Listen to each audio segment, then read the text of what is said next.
Hello guys, welcome back to my channel. আবার চলে আসলাম নতুন একটা ভিডিও নিয়ে। সো গাইস, আজকের ভিডিওটা পুরো ইউনিক হতে চলেছে আর খুব মজাদার হবে। গাইস, তোমরা পুরো ভিডিওটা স্কিপ না করে না টেনে পুরো ভিডিওটা দেখবে, আশা করি ভালোই লাগবে। তো তোমরা তো জানো এখন কিসের সিজন চলছে। এখন সিজন চলছে হলো কিসের, জলপাই, বগরি, সেই সবের সিজন চলছে। এখন ঠান্ডার দিন, রোদে বসে এসব মাখা খেতে খুব খুব ভালো লাগে। তাই আমি এখানে কিছু বগরি মাখবো, তার জন্য চলে গেলাম আমি ধনেপাতা খুঁজতে। আমাদের এই বাগানে এমন সুন্দর সুন্দর ধনেপাতা হয়েছিল, আর আমি এখান থেকে কয়েকটা ধনেপাতা নিয়ে নেব।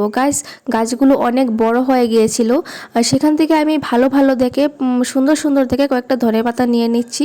খুব সুন্দর সুন্দর দেখে নেব, কারণ গাছগুলো একদম বড় হয়ে গেছে। যদি আমি ভালো করে বেছে বেছে না নিই, তাহলে ধনেপাতা থেকে একদম স্মেল বের হবে না, আর ভালো লাগবে না খেতে। তার জন্য আমি একদম একটি একটি করে বেছে বেছে একদম ভালো করে দেখে দেখে নিচ্ছি কোনটা ভালো হবে, কোনটা খারাপ হবে। তার জন্য আমি একদমই বেছে বেছে একটি একটি করে নিচ্ছি। আর দেখো, এখানে আমার ধনেপাতা নেওয়া হয়ে গেছে। এখান থেকে গাছ থেকে আমি কাঁচা লঙ্কাও তুলে নিয়েছি, কাঁচা লঙ্কা গাছ থেকে তুলে নিয়েছিলাম, আর সেটা ভিডিও করা হয়নি। আর এখান থেকে ধনেপাতা গাছগুলি এত সুন্দর লাগছিল দেখতে। আমার ভীষণ ভীষণ সবুজ গাছপালা দেখতে আমার ভীষণই ভালো লাগে।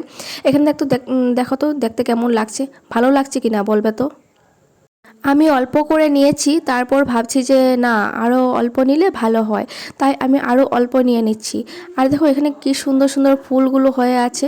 আর বেশি দিন গেলে এসব আর খাওয়া যাবে না, এসবে গুটি হয়ে যাবে, আর বেশি খাওয়া যাবে না। দেখো, আমি এখানে নিয়েছি ধনেপাতা আর মরিচ, কাঁচা লঙ্কা নিয়ে নিয়েছি।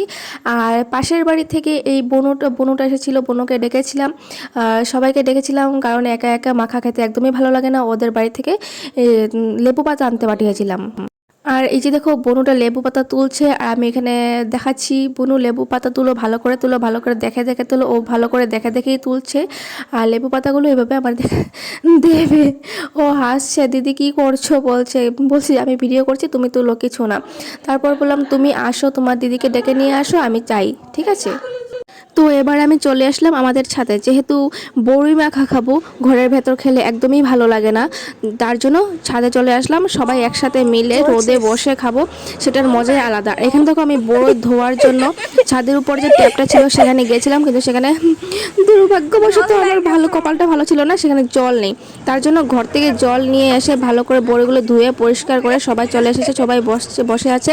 আর আমি এখানে বড়ই মাখা শুরু করে দিয়েছি। এখানে নিয়েছি কী নিয়েছি, ধনেপাতা, লেবু পাতা, কাঁচা লঙ্কা, নুন, একটু চিনিও নিয়েছিলাম। আর দেখো, এখানে আমি মাখছি, সবাই বসে আছে। এই তো বনুটা, এই যে দেখো, আরেকজন যে ভিডিও করছে ওকে দেখাইনি।